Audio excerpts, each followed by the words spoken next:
വേദിയിലുള്ള ആദരണീയരായ എഴുത്തുകാർ, കൈരളിയുടെ 4ാമത് സർക്കാർ സാഹിത്യോത്സവത്തിൽ പങ്കെടുക്കാനെത്തിയിരിക്കുന്ന പ്രിയപ്പെട്ട ശ്രോതാക്കളെ, സഹോദരീ സഹോദരങ്ങളെ, സുഹൃത്തുക്കളെ, പുതിയ വിപണി, പുതിയ എഴുത്തുകാർ എന്ന് പറയുന്ന വിഷയത്തിലാണ് നാം ഇന്ന് നമ്മുടെ ചിന്തകൾ, ആശയങ്ങൾ പങ്കുവയ്ക്കാൻ ആഗ്രഹിക്കുന്നത്. ഇവിടെ സൂചിപ്പിച്ചതുപോലെ ഞാൻ റെയിൽവേയിൽ നിന്ന് റിട്ടയർ ചെയ്ത ഒരാളാണ്. പൂനെയിലാണ് താമസിക്കുന്നത്. എൻ്റെ വ്യക്തിപരമായ ജീവിതവുമായി ബന്ധപ്പെട്ട 2 കാര്യങ്ങൾ ചുരുക്കി പറഞ്ഞുകൊണ്ട് ഈ സെഷൻ തുടങ്ങാമെന്ന് ഞാൻ വിചാരിക്കുന്നു. ഈ കഴിഞ്ഞ ഏതാനും വർഷങ്ങൾക്കുള്ളിലാണ് ഇന്ത്യൻ റെയിൽവേ അതിൻ്റെ ചരിത്രത്തിലെ വളരെ തെറ്റായ ഒരു തീരുമാനം എടുക്കുകയുണ്ടായത്. അത് നിങ്ങൾക്കറിയാം. നിങ്ങളിലൊക്കെ തീവണ്ടികളിൽ യാത്ര ചെയ്തിട്ടുള്ള ആളുകളുണ്ടാകാം. ഈ യാത്ര ചെയ്യുമ്പോൾ നിങ്ങൾക്ക് തീവണ്ടികളുടെ പ്ലാറ്റ്ഫോമിൽ ഒരു പുസ്തകശാല കാണാൻ സാധിക്കും. ഹിഗിൻബോതംസ് അല്ലെങ്കിൽ A.H. വീലർ. ഈ 2 പുസ്തകശാലകളും അഥവാ എല്ലാ പുസ്തകശാലകളുടെയും അംഗീകാരം കേന്ദ്ര റെയിൽവേ മന്ത്രാലയം പിൻവലിച്ചു എന്നുള്ളതാണ് ഒരു കാര്യം. ഇത് അതിന് പകരം വൺ സ്റ്റേഷൻ വൺ പ്രോഡക്റ്റ് അല്ല OSOP എന്ന് പറയുന്ന ഒരു പുതിയ സംവിധാനം കൊണ്ടുവന്നു. അത് പ്രാദേശികമായിട്ടുള്ള ഏറ്റവും വലിയ ഒരുപക്ഷെ നെയ്ത്തുൽപ്പന്നങ്ങൾ, തേൻ, അതുപോലെയുള്ള പ്രകൃതി വിഭവങ്ങൾ, ഇങ്ങനെയൊക്കെയുള്ള സാധനങ്ങൾക്ക് വേണ്ടി, കമ്മോഡിറ്റീസിന് വേണ്ടിയുള്ള ഒരു സ്റ്റോൾ അതിന് പകരമായി വരികയും ചെയ്തു. അപ്പോൾ മന്ത്രാലയം പറയുന്ന ഒരു ന്യായീകരണം, പുസ്തകങ്ങൾ വാങ്ങാൻ ആളില്ല, ഇതൊരു ഡിജിറ്റൽ ഏജാണ്, ഇവിടെ പുസ്തകങ്ങൾ വാങ്ങാൻ ആളില്ല, അതുകൊണ്ട് സ്വാഭാവികമായിട്ടും അതിന് സാധ്യത കുറവാണ്. എല്ലാത്തിനെയും സമ്പത്തിൻ്റെ മാനദണ്ഡത്തിൽ കണക്കാക്കുന്ന ഒരു കാലയളവിലാണ് നാം ജീവിക്കുന്നത്. വികസനം എന്ന് പറയുന്നത് ഈ സമ്പത്ത്, നാം എത്രമാത്രം സമ്പത്ത് സ്വരുക്കൂട്ടുന്നു എന്നുള്ളതാണ്. ആത്മാവിൻ്റെ അല്ലെങ്കിൽ മനുഷ്യത്വത്തിൻ്റെ വികാസത്തെക്കുറിച്ച് നാം ചർച്ച ചെയ്യുന്നില്ല, അതൊരു മറ്റൊരു വിഷയമാണ്. ഈ ഹിഗിൻബോതംസ് എന്ന് ഞാൻ എടുത്തു പറയുന്നതിന് ഒരു പ്രധാന കാരണം, ഇന്ത്യയുടെ പുസ്തക പ്രസാധന ചരിത്രത്തിൽ ഏറ്റവും ആധികാരികമായി അതിന് പ്രൊഫഷണലിസം കൊണ്ടുവന്നതാണ് ഹിഗിൻബോതംസ് എന്നയാൾ. നിങ്ങളൊരുപക്ഷെ അദ്ദേഹത്തെക്കുറിച്ച് ഗൂഗിളിൽ ഒരുപക്ഷെ സെർച്ച് ചെയ്താൽ കിട്ടുമായിരിക്കും.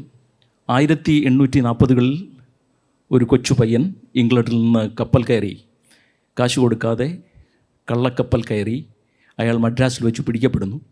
അങ്ങനെ പിടിക്കപ്പെട്ട ആൾ അവിടെ ഇറങ്ങുവാൻ നിർബന്ധിതനാകുന്നു. അവിടുത്തെ തെരുവോരങ്ങളിലൂടെ ഇങ്ങനെ അലയുന്നു. അപ്പോഴവിടെ മിഷണറിമാർ നടത്തിയിരുന്ന ഒരു പുസ്തക വിതരണശാലയിൽ അയാൾ എത്തപ്പെടുന്നു. അവിടെ അവരോട് റിക്വസ്റ്റ് ചെയ്യുന്നു, എന്തെങ്കിലും ഒരു ജോലി തരൂ. അങ്ങനെ അയാൾക്ക് അവിടെ ഒരു ജോലി കിട്ടുന്നു. ആ കുട്ടിയുടെ പേര് ജോഷുവ ആബേൽ ഹിഗിൻബോതംസ് എന്നായിരുന്നു. 1944 ഈ മിഷണറിക്കാർ ഈ പുസ്തക വിപണനം അത്ര നന്നതല്ല എന്ന് തോന്നി അവരത് ഉപേക്ഷിക്കുന്നു, അത് വിൽപ്പനയ്ക്ക് വയ്ക്കുന്നു. ആ വിൽപ്പനയ്ക്ക് വയ്ക്കുന്ന ഈ പയ്യൻ അത് വിലയ്ക്ക് വാങ്ങിയുണ്ടായി. അടിസ്ഥാനപരമായി പുസ്തക വിപണിയെ അദ്ദേഹം പ്രൊഫഷണലൈസ് ചെയ്തു. അതിന് ഏകദേശം ഒരു നൂറ്റാണ്ട് കഴിഞ്ഞിട്ടാണ് അദ്ദേഹം റെയിൽവേയിൽ ഇത്തരം പുസ്തകശാലകൾ, പുസ്തക കടകൾ തുറക്കുന്നത്. എന്നാൽ അതിന് മുമ്പ് തന്നെ 1877 A.H. വീലർ എന്ന് പറയുന്ന മറ്റൊരു ബ്രിട്ടീഷുകാരൻ, അദ്ദേഹത്തിൻ്റെ ഒരു ഫ്രഞ്ച് സുഹൃത്തുമൊത്ത് അലഹബാദ് റെയിൽവേ സ്റ്റേഷനിലാണ് ആദ്യത്തെ പുസ്തകക്കട ഇന്ത്യയിൽ തുടങ്ങുന്നത്. അത് വളരെ വ്യാപകമായ ഒരു സമ്മതി പിടിച്ചുപറ്റി. അത് നമ്മുടെ സംസ്കാരത്തിൻ്റെ ഭാഗമാകുകയും ചെയ്തു. ഇനി രണ്ടാമത്തെ ഒരു വസ്തുത, ഒരു അനുഭവം ഞാൻ പറഞ്ഞു. ഞാൻ പൂനെയിൽ നിന്നാണ് വരുന്നത്. അവിടെ ഓരോ വർഷവും പൂന സാഹിത്യ പ്രതിഷ്ഠാൻ എന്ന് പറയുന്ന ഒരു സമിതി, മഹാരാഷ്ട്രയിലെ ബുദ്ധിജീവികളും എഴുത്തുകാരുമൊക്കെ വളരെ ഊർജ്ജസ്വലമായ ഒരു സംവിധാനമാണ്. അപ്പോൾ അവിടെ പൂനെയിലെ പേരുകേട്ട ഫെർഗൂസൺ കോളേജിൽ ഓരോ വർഷവും പുസ്തകശാല സംഘടിപ്പിക്കാൻ, പുസ്തകോത്സവം, പൂന ബുക്ക് ഫെസ്റ്റിവൽ. ഇവിടെ മറാഠിയിലെയും ഇംഗ്ലീഷിലെയും പുസ്തകങ്ങളാണ് അവിടെ വിൽപ്പനയ്ക്ക് സാധാരണ വരാറുള്ളത്. ഞാൻ ഈ പുസ്തകശാലയിൽ, ഈ പുസ്തകോത്സവത്തിൽ സംബന്ധിക്കാറുണ്ട്. അവിടെ ഒരാഴ്ച നീണ്ടു നിൽക്കുന്ന ഈ പുസ്തകോത്സവത്തിൽ ഈ വർഷം 50 കോടി രൂപയുടെ പുസ്തകങ്ങളാണ് വിറ്റഴിക്കപ്പെട്ടത്. കഴിഞ്ഞ വർഷം അത് 35 കോടിയായിരുന്നു. ഇതുകൂടാതെ ഒരുപാട് മോളുകൾ, ഇത്തരം മോളുകളിൽ ഒരു മാസത്തോളം നീണ്ടു നിൽക്കുന്ന പുസ്തക ചന്തകൾ നടത്താറുണ്ട്. ഈ പുസ്തക ചന്തകളിൽ ധാരാളം ആളുകൾ വരുന്നു, ധാരാളം ആളുകൾ ഇത് വാങ്ങുന്നു, വായിക്കുന്നു എന്നുള്ളതാണ്. ഈ 3-4 മാസം മുമ്പ് ഞാൻ സാൻ ഫ്രാൻസിസ്കോയിൽ പോയുണ്ടായി. അവിടുത്തെ പ്രശസ്തമായൊരു ലൈബ്രറി ഞാൻ സന്ദർശിക്കുകയുണ്ടായി. അവിടെ ചെറിയ കുട്ടികൾ, ഒരുപക്ഷെ ഈ ജെൻസി എന്നൊക്കെ വിശേഷിപ്പിക്കാവുന്ന ആ പ്രായത്തിലുള്ള കുട്ടികൾ ധാരാളം കടന്നു വരികയും അവിടെ നിന്ന് പുസ്തകങ്ങൾ വാങ്ങിപ്പോവുകയും ചെയ്യും. സൗജന്യമായിട്ട് ആണ് പുസ്തകം. ഒരാൾക്ക്, ആ സിറ്റിയിൽ താമസിക്കുന്ന ആൾക്ക് 50 പുസ്തകങ്ങൾ ഒരു മാസത്തിനുള്ളിൽ വായിക്കാൻ കൊണ്ടുപോകാം, തിരിച്ചു കൊണ്ടുവരിക, വീണ്ടും പുസ്തകം വാങ്ങുക. അപ്പോൾ ഈ ഡിജിറ്റൽ കാലഘട്ടത്തിൽ എത്രയധികം പ്രിൻ്റഡ് ബുക്കുകൾക്ക് എത്രയധികം പ്രചാരമുണ്ട് എന്നാണ് എൻ്റെ ഈ അനുഭവസാക്ഷ്യം കൊണ്ട് ഞാൻ നിങ്ങളോട് പറയുവാൻ ഉദ്ദേശിക്കുന്നത്. അപ്പോൾ ഒരു ഭാഗത്ത് പുസ്തകങ്ങളെ നിരോധിക്കുക, ഭരണകൂടം,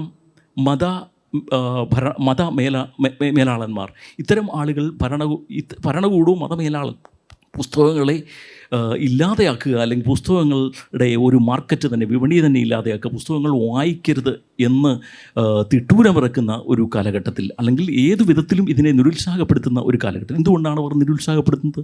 തീർച്ചയായിട്ടും നമ്മുടെ യുക്തിബോധത്തിൻ്റെ വികാസത്തെ തടസ്സപ്പെടുത്തുക, ബഹുസ്വരമായ സാഹിത്യത്തിൻ്റെ ഭംഗിയെ ഇല്ലാതെയാക്കുക, അതോടൊപ്പം തന്നെ ചരിത്രബോധത്തെ പാടെ നിർമ്മാർജ്ജനം ചെയ്യുക. ഇത്തരം കുതന്ത്ര ലക്ഷ്യങ്ങളോട് കൂടിയാണ് ഭരണകൂടവും മത സ്ഥാപനങ്ങളും എപ്പോഴും പുസ്തകങ്ങൾക്ക് എതിർ നിൽക്കുന്നത്. ഇവിടെ പുസ്തകങ്ങൾ കത്തിച്ചു കളയുന്നത് ആരാണ്? തീർച്ചയായിട്ടും ഇത്തരം ആളുകളാണ്, ഇത്തരം ശക്തികളാണ്. എന്തുകൊണ്ടാണ് അവർ ചെയ്യുന്നത് എന്ന് നമുക്ക് സാമാന്യ ധാരണയുണ്ട്. അപ്പോൾ ഇതിന് എതിരായിട്ടുള്ളൊരു റിബൽ സംസ്കാരമായിരുന്നു ഈ പുതിയ വിപണിയിലൂടെ, അല്ലെങ്കിൽ ഇത് പുതിയ വിപണി എന്ന് ഉദ്ദേശിക്കുമ്പോൾ ഈ നെറ്റ്വർക്കിംഗ് സിസ്റ്റത്തിലൂടെ, അല്ലെങ്കിൽ 2001 തുടക്കമിട്ട ഈ ഡിജിറ്റൽ സാഹിത്യത്തിലൂടെ, ഡിജിറ്റൽ സാക്ഷരതയിലൂടെ ഒക്കെ ഇതിനെ അട്ടിമറിക്കാൻ ശ്രമിച്ചത്. പക്ഷേ ഡിജിറ്റൽ സാക്ഷരതയ്ക്ക് അതിൻ്റേതായ പോരായ്മകളുണ്ട്. അതുകൊണ്ട് തന്നെയാണ് നമ്മുടെ എല്ലാ എഴുത്തുകാരും, ഒരുപക്ഷെ നിങ്ങളവർക്കും ഈ ബ്ലോഗ് എന്ന് പറയുന്ന ആണ് നമ്മുടെ കേരളത്തിലെ ആദ്യത്തെ ഈ ഡിജിറ്റൽ സംവിധാനം. അത് നമുക്കറിയാം, ഒരു കവി, അതോടൊപ്പം തന്നെ ഒരു നിരൂപകൻ. അപ്പോൾ ഈ 2 പേരാണ് ഈ ബ്ലോഗ് എഴുത്തിൻ്റെ ആദ്യകാലത്തെ ആളുകൾ. ഈ 2 എഴുത്തുകാരും സ്വാഭാവികമായിട്ടും ഇങ്ങോട്ട് തിരിച്ചു വന്നു. പുസ്തകത്തിലേക്ക് തന്നെ തിരിച്ചു വന്നു. ഒന്ന് വെബിനിവേശം, നിങ്ങൾക്കറിയാം, വെബിനിവേശം ഈ കഴിഞ്ഞ 2 മാസത്തിന് മുമ്പിൽ പുസ്തകമായി പുറത്തിറങ്ങി. അപ്പോൾ ഈ സോഷ്യൽ മീഡിയയിൽ നിറഞ്ഞു നിൽക്കുന്ന ആളുകൾ പോലും പ്രിൻ്റഡ് മാധ്യമത്തിലേക്ക് വന്നു കഴിഞ്ഞു. എന്നാൽ ഈ സോഷ്യൽ മീഡിയ പ്രിൻ്റഡ് മാധ്യമത്തെ വളർത്തുന്നതിന് വലിയധികം സഹായമുണ്ടായി. 2007 ആദ്യമായി ഈ ഡിജിറ്റൽ മീഡിയയിലൂടെ വലിയ വലിയ നോവലുകൾ പറഞ്ഞത്. അത് ജപ്പാനിലാണ്. 3 ടോപ്പ് സെല്ലിംഗ് നോവലുകൾ, ജപ്പാനിലെ 3 ടോപ്പ് സെല്ലിംഗ് നോവൽ 2007 ഇറങ്ങിയ 3 ടോപ്പ് സെല്ലിംഗ് നോവലുകളും മൊബൈൽ ഫോണിലാണ് എഴുതിയത്. ഈ മൊബൈൽ ഫോണിൽ വായിക്കാൻ തുടങ്ങുന്നതിൻ്റെ ഒരു ഡിജിറ്റൽ വിപ്ലവം സത്യത്തിൽ അവിടെയാണ് ആരംഭിക്കുന്നത്.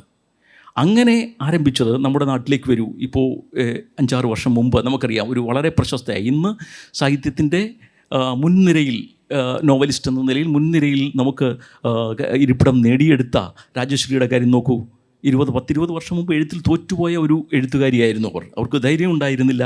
പക്ഷേ അവർ 10-20 വർഷത്തിന് ശേഷം ഒരു നോവൽ എഴുതുന്നു. ആ നോവൽ അവർക്ക് പ്രിൻ്റഡ് മീഡിയയിലേക്ക് കൊടുക്കുവാനുള്ള ധൈര്യം ഉണ്ടായിരുന്നില്ല. അങ്ങനെ അവർ ഈ നോവൽ ഫേസ്ബുക്കിൽ പ്രസിദ്ധീകരിക്കുന്നു, ഓരോ അധ്യായങ്ങളായിട്ട്.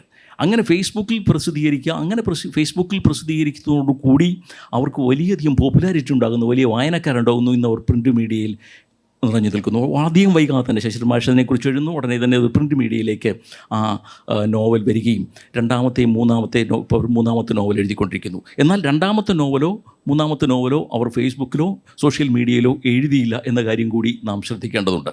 അപ്പോൾ വളരെ വ്യാപകമായി ഇത്തരം പ്രിൻ്റ് മീഡിയയെ പ്രൊമോട്ട് ചെയ്യുന്നതിൽ ഈ സോഷ്യൽ മീഡിയ വളരെ വലിയ പങ്കുവഹിക്കുന്നു.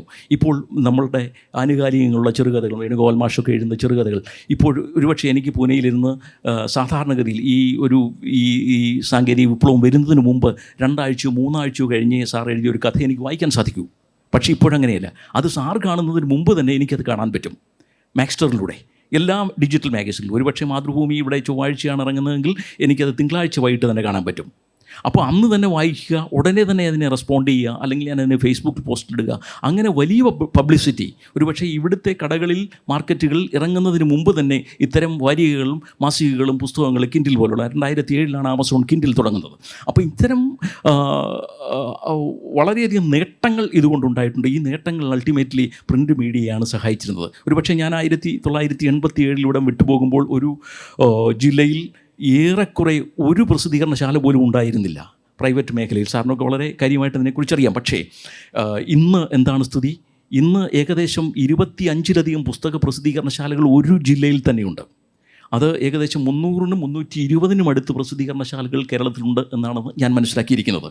അപ്പോൾ ഇത്തരം വ്യാപകമായ പ്രസിദ്ധീകരണശാലകൾ ഉണ്ടാകുക, വ്യാപകമായി അച്ചടിക്കപ്പെടുക, വ്യാപകമായി അത് വിൽക്കപ്പെടുക എന്നുള്ളതും. പക്ഷേ പണ്ട് ഞാൻ ഇത്തരം പുസ്തക ചന്തകൾ വളരെ അപൂർവമായി, NPSൻ്റെയൊക്കെ പുസ്തക ചന്തകൾ നാട്ടിൽ അവധിക്ക് വരുമ്പോഴാണ് ഞാൻ അത് വാങ്ങിക്കൊണ്ടു പോകുക. പക്ഷേ ഇന്ന് ഈ ഒരുപക്ഷെ മാസം തോറും പലയിടങ്ങളിലായി പുസ്തക ചന്തകൾ നടക്കും. അപ്പോൾ പുസ്തക ഈ പ്രസാധന മേഖലകളുമായി ബന്ധപ്പെട്ട എൻ്റെ സുഹൃത്തുക്കളോട് ചോദിക്കുമ്പോൾ വളരെ വ്യാപകമായി പുസ്തകങ്ങൾ വിറ്റഴിക്കപ്പെടുന്നു. അപ്പോൾ ഈ വിറ്റഴിക്കപ്പെടുന്നതിൽ പുതിയ വിപണിക്ക്, അഥവാ പുതിയ വിപണി എന്ന് നാം അർത്ഥമാക്കുന്നത് പക്ഷേ ഈ സോഷ്യൽ മീഡിയ ആണെങ്കിൽ പോലും ഇതിന് വ്യാപകമായ ഒരു പ്രചരണം നടക്കുന്നുണ്ട്, അല്ലെങ്കിൽ വ്യാപകമായി ഇതിനെ പ്രോത്സാഹിപ്പിക്കുന്നുണ്ട് എന്നുള്ളതാണ് എൻ്റെ ഒരു വാസ്തവം. ഒരുപാട് കാര്യങ്ങൾ ഇത് സംബന്ധിച്ച് പറയുവാനുണ്ട്. പക്ഷേ അത് ഞാൻ ചുരുക്കുകയാണ്. നിങ്ങളുടെ അഭിപ്രായങ്ങൾ സഹ പാനലിസ്റ്റുകൾ സംസാരിക്കുന്നുണ്ട്. അപ്പോൾ നിങ്ങളുടെ ചോദ്യങ്ങളുണ്ടാകാം. അപ്പോൾ നമുക്ക് ആ അവസരത്തിൽ കൂടുതൽ കാര്യങ്ങൾ വിശദീകരിക്കാം എന്ന് ഞാൻ പ്രതീക്ഷിക്കുന്നു. പക്ഷേ ചില സന്ദർഭങ്ങളിൽ ചില ഏറ്റക്കുറച്ചിലുകളുണ്ട്. പണ്ടത്തേതുപോലെ സാഹിത്യം എന്നുള്ളത് മനുഷ്യൻ്റെ അവൻ്റെ ഉള്ളിലുള്ള വികാരങ്ങൾ പ്രകടിപ്പിക്കാനുള്ള, അല്ലെങ്കിൽ ഒരു സമൂഹത്തെ മുന്നോട്ടേക്ക് നയിക്കാനുള്ള എന്തെങ്കിലും സാഹിത്യത്തിൽ ഉൾച്ചേർന്നിരിക്കണം എന്ന് പറയുന്ന ഒരു രീതി പക്ഷേ എല്ലാവർക്കും സ്വീകാര്യമല്ല. നമ്മൾ ഇന്നേ വരെ നേടിയെടുത്തിട്ടുള്ള ഈ സാഹിത്യത്തെ അട്ടിമറിക്കുന്ന ചില പ്രവണതകൾ ഉണ്ടായിട്ടുണ്ട്. അത് ലോകത്തെമ്പാടും ഉണ്ടായിട്ടുണ്ട്, ഇന്ത്യയിലുണ്ടായിട്ടുണ്ട്, നമ്മുടെ മലയാളത്തിലും ഉണ്ടായിട്ടുണ്ട്.